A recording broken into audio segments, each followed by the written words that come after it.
All right, let's talk compact speakers. On the left, we've got the 2012 Yamaha DXR8, and on the right, we have the 2017 QSC K8.2. First, let's look at the similarities between the two. Both speakers are compact, powered, 8-inch, two-way speakers capable of producing tremendous amounts of sound for their size. The Yamaha spec sheet claims a maximum of 129 decibels, while the QSC spec sheet claims a maximum of 128 decibels. We'll pretty much call that a draw. Both speakers are made with ABS plastic and high-quality construction, with handles only on the top. There's rubber feet on the bottom, and each speaker provides a dual pull cup so you can tilt your speakers forward towards your audience.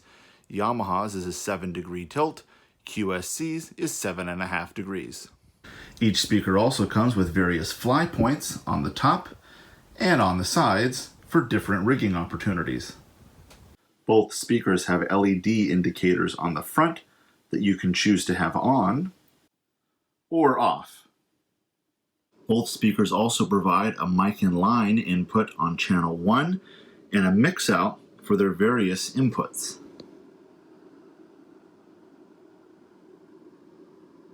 Both speakers are fan cooled, with QSC actually adding convection around the fans. Both speakers provide subwoofer crossovers. The QSC has 80, 100, and 125, which are selectable. The DXR8 has 100 and 120 Hz. The Yamaha does power on a bit faster than the QSC.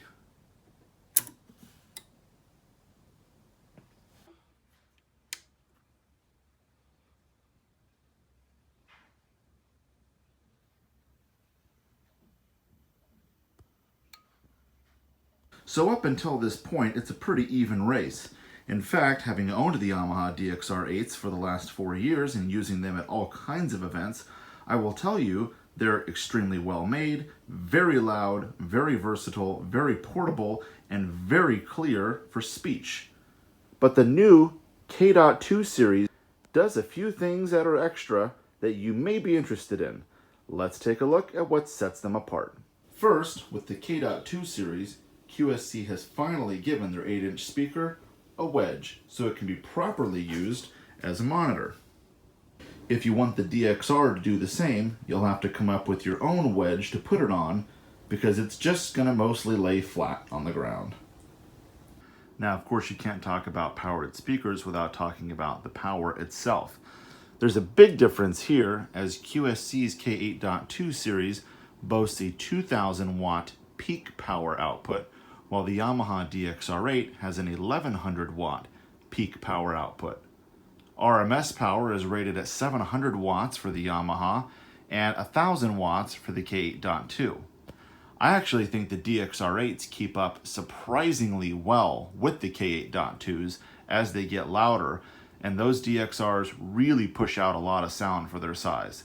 The K8.2, as you continue to add more and more volume and make it louder and louder, I think does edge out the win as far as overall headroom is concerned and not falling apart at peak volumes.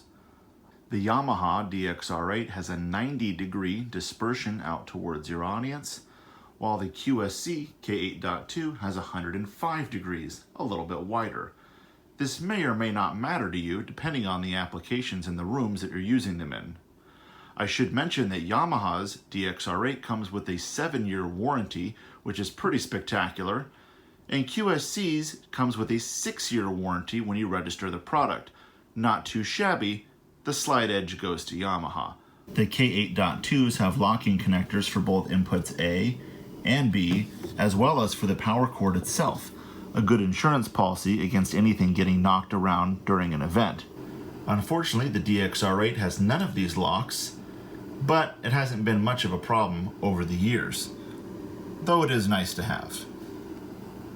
The inputs are a little different too.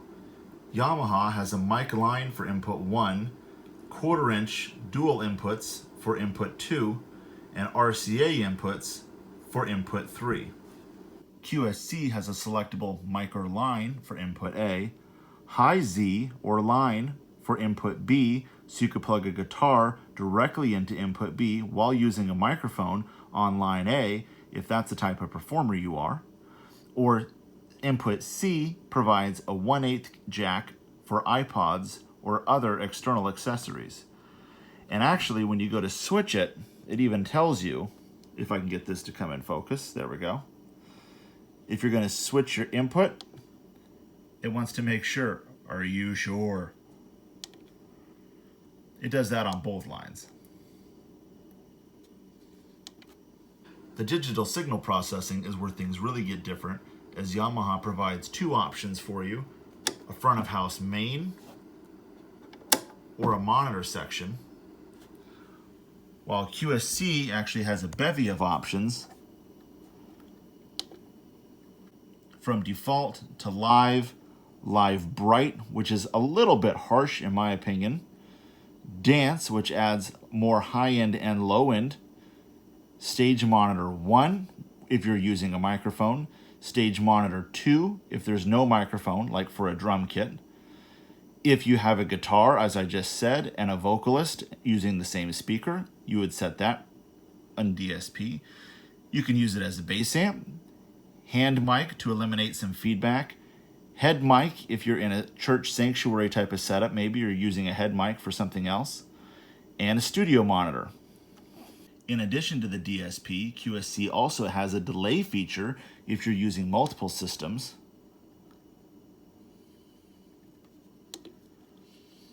And even provides an EQ section to completely fine-tune your sound. Furthermore, in the settings area, you can save and recall scenes depending on if you go back to the same venues a lot, and change the contrast of your screen. This is also where you can select your LED to have it be front and back or rear only.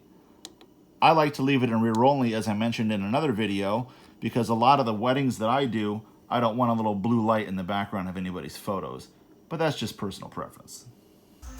Here's a quick size comparison between a K8.2 and a K12.2, just to give you an idea of what they look like side by side.